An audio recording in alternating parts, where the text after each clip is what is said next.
The weight of the moment was not lost on Alex Pereira as he stood in front of the cameras, his sharp gaze cutting through the tension that had been building for weeks. He knew what was at stake.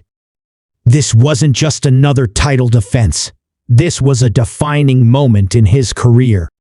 A win here wouldn't just cement his dominance in the light heavyweight division. It would put him on the cusp of breaking records, rewriting history, and silencing any lingering doubts about his greatness. But across from him stood a man with just as much to gain and even more to prove. Magomed Ankalaev, a fighter as dangerous as he was determined.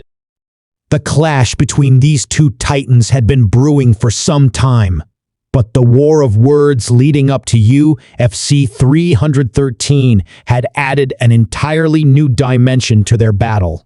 The press conferences, interviews, and behind-the-scenes glimpses into Fight Week had revealed not only the physical stakes of this fight, but the deeply personal animosities that had begun to fester between them. And now, just days before they would finally collide, Pereira had fired a shot that would be heard around the combat sports world. The Brazilian champion wasn't one to mince words. When he spoke with intent, his calm and measured tone only adding more weight to his accusations. And this time, he had chosen to take direct aim at Ankalaev's biggest narrative, heading into the fight: his dedication to fighting during Ramadan. "With all due respect, I don't involve religion," Pereira began, his voice steady. "I'm a guy who knows how to respect. I know how far I can speak. I think a lot before speaking." But then, just as the media in the room leaned in, sensing something major about to drop, Pereira delivered his gut-punch accusation. "I think he's using this, Ramadan, as an excuse. If something happens, it's like when he bet, 'Oh, I can't because of my religion.' Or, 'I lost because I couldn't recover very well, and I trained too weak.'" The words were already enough to send shockwaves through the fight world. But then Pereira dropped what could be the biggest revelation yet. "But today I went to get my lunchboxes, the UFC lunchboxes, and there were 2 bags with several lunchboxes with his name on them, all with a set time. He's not doing that, fasting. He's deceiving people and telling them, so he can have an excuse later." The room fell silent for a brief moment before murmurs and whispers filled the space. This was more than just a simple pre-fight exchange. Pereira had essentially called Ankalaev a liar, suggesting that his opponent was fabricating a narrative of hardship to set up an excuse should he lose.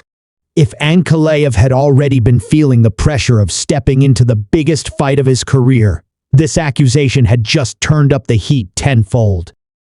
But Magomed Ankalaev was not the kind of fighter to let something like this go unanswered. He had already made it clear in recent weeks that he had no respect for Pereira's rise to the top, and now he had his own ammunition to fire back. The Russian fighter had already taken several shots at the Brazilian leading up to the fight, but one particular accusation stood out: a deeply personal dig at Pereira's past struggles. "He only goes to UFC events for free alcohol and camera time," Ankalaev had said, dismissing Pereira's presence at previous pay-per-views as nothing more than a show. The remark was meant to hit a nerve, and it did. Anyone who had followed Pereira's journey knew about his difficult past, his struggles with alcoholism, and the way he had clawed his way out of that darkness through sheer willpower and his devotion to combat sports. For Ankalaev to bring it up in this way, to use it as an insult, was not just an attack on Pereira's character. It was a calculated attempt to get inside his head before the fight.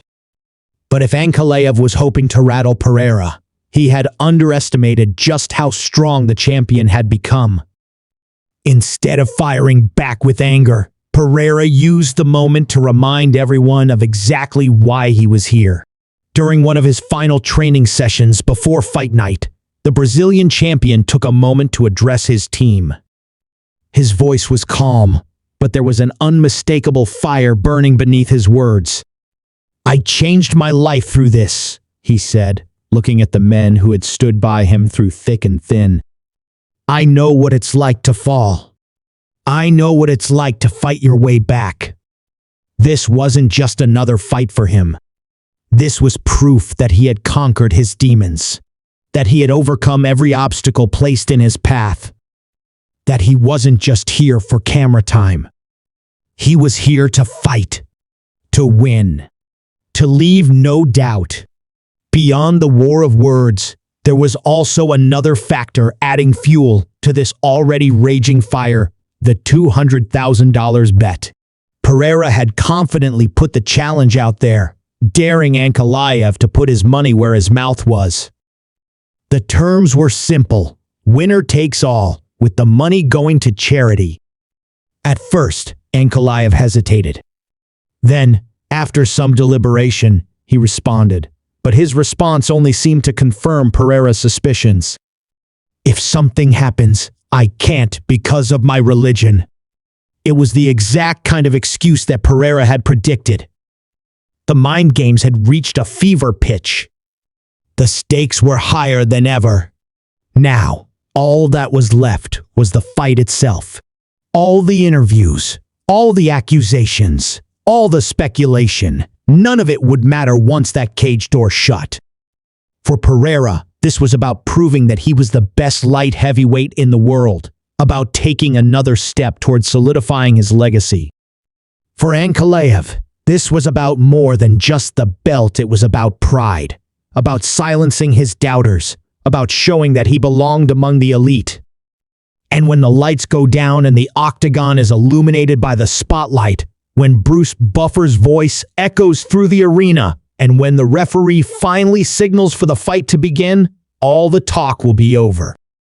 Only one thing will matter: who walks out of UFC 313 as the undisputed UFC light heavyweight champion.